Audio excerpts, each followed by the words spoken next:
Good evening, friends. Good evening, everyone. Myself, Dr. Mahfuzur Rahman, and I hail from the Darang district of Assam.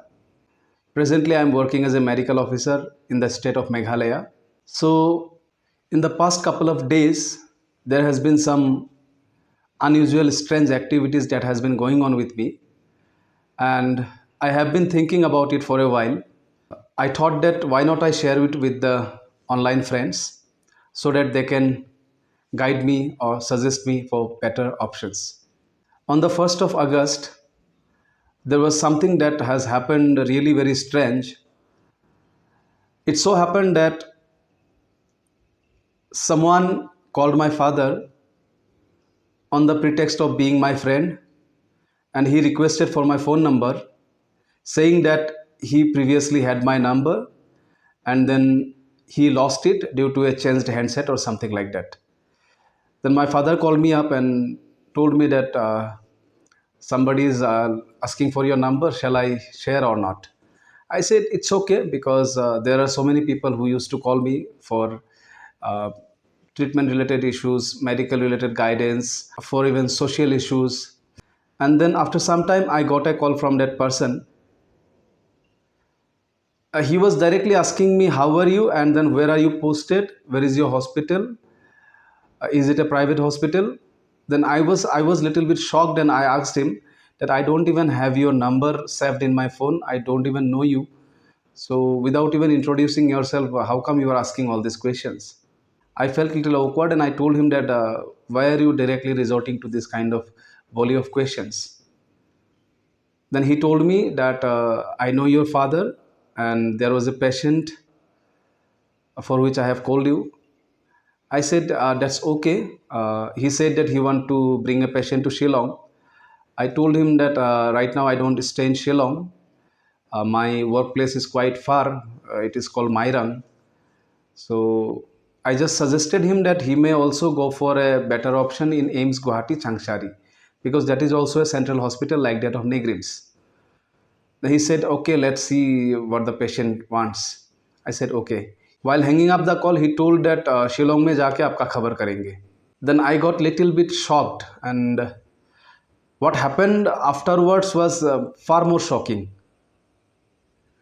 After some time, that person with two other unknown person turned up to my premises, my village home called Latakhat. He turned up to my house unsolicited, without any notice, without any invitation, without any prior notice or invitation. He suddenly trespassed into our premises and he rang the calling bell.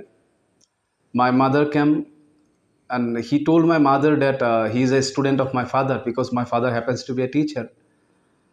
He is a student of my father, and he wants to come in, and he should be allowed to come in.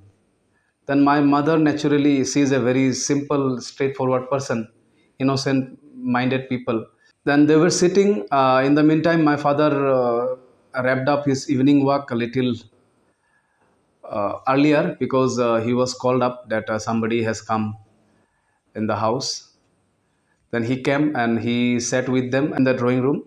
They sat for almost 40 minutes, and in between, something happened that was really quite awkward or weird. My father usually doesn't like to take photographs, so that fellow, his name is Jainal Abdin, it was showing in true color. He came near my father and he insisted for a selfie picture. And then the third person, he said that, okay, let me click it for you. Then he kind of forcefully took my father's picture with him. And in this 40 minutes, he ended up asking a lot of questions about my wife's place of posting, about my sister, about myself, about our families, about my father's timings, like how he goes to school, when he goes, this and that. Only after they were left, I was told from my parents that these people have come and their movements were a little bit on shady side. Then I told that, okay, get someone to get the CCTV footage retrieved, or let me check it. When I was checking the footage, I could see something more alarming, because before this Bolero vehicle with these three people came, exactly 1 hour ago, another vehicle came and stopped, halted for some time in our gate, and two guys got down from the back seat and they just looked around for some time, and then they got back into the car and they left. Exactly 1 hour after that, these three people came, and in between the phone calls were made. So it seems to me that there was a pre-planned conspiracy, because neither he happens to be my father's student nor do I know him. Initially, he called my father on the pretext of being my friend, or as if he is my acquaintance. He had my contact and had lost it due to changing of handset phone. Later on, when I asked him who you are, he told me that I know your father. It is related to a patient. They sat there for 40 minutes. In the entire conversation, not a single word about that so-called patient. So this is really fishy, and there's something really foul going on, it seems to me. Their activities are very, very suspicious. On further inquiry, my father came to know from that Bhotpukhuri village where that Zainal Abdin hailed from, that he is a man of criminal background. He has had connections with lot of nefarious activities. We came to hear from others that he might also be involved in the sensational dacoity cum murder case of advocate Binay Ghosh. And after that, yesterday another thing has happened. That fellow came to know from my mouth that I stay in Mairan. Yesterday somebody else came to Barnihat Primary Health Center looking for me, searching about me, taking my name and designation. And the doctor out there told him that what is the purpose of looking for him.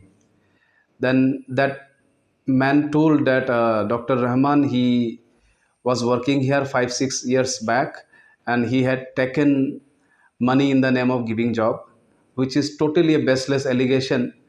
And when my colleague doctor, he asked that who are you, where are you from, then he said that he is from special intelligence. Oh yes, one thing I missed out of those three guys, one posed as an employee of SP office border wing, and there is remote chances of they being from the border wing, because not so long ago I have already got my verification done.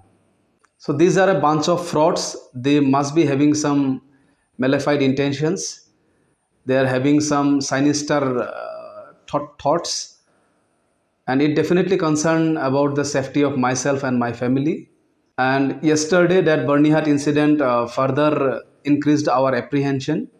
And even today also, I came to know that another fellow has come to Barnihat PSC, that doctor, during OPD hours, asking about the contact number of Umtrai doctor. Just for the information of every one of you, I was working as a medical officer there in Umtrai for quite long time, for around 5 years. So I believe that these all are connected with these corrupt policemen who got dismissed from services recently. And I was the first complainant that got him arrested and jailed for around 45 days. It was like I was digging for earthworm, but then snake has come out. It was like a tip of the iceberg that opened the whole Pandora's box. So all these things, when I connect the dots, I feel that my instinct says that it is none other than that corrupt policeman who is trying to intimidate me or trying to influence me, because the trial process has started recently in the court. Even though he has been dismissed departmentally, but the trial process, judicial trial, is still going on and yet to be done. It has started recently. So I'd like to request the higher authorities of the Assam police and the Assam government to kindly take it seriously and make us feel more secure and safe. In the meantime, when all these things happened, I did inform Honorable Hirennath sir, the ADG Special Branch. I had also informed to SP Darang through WhatsApp, and the Dhula police has taken cognizance. I'm thankful to them that they have gone to my house and collected the CCTV footage. One person has already been identified as Zainal Abdin from Bhotpukhuri village under Kharupetia police station, and he seems to be a man of criminal background. So, though I'm thankful to Dhula police for their promptness, but I feel that something more could have been done. I think that that man could have been picked up or detained for further interrogation, because there are reasonable grounds for interrogation. Their activities are quite suspicious and quite shady. In order to make us feel safe and secure, I think the Dhula police need to do a little more. Once interrogating him, the whole picture will be crystal clear. So I request once again the SP Darang, the higher authorities of the Assam police, and the government of Assam, the administration, to kindly take it seriously and give due importance to the issue that it deserves. After all, every life is equally precious, and I stay in a remote place in Meghalaya alone in my quarter. So my parents are naturally apprehensive, and it does make me feel worried about my life. So that's all I wanted to share with you, every one of you. I hope that some other preventive measures will be taken in order to ensure the safety and security of our life and property. Thank you so much.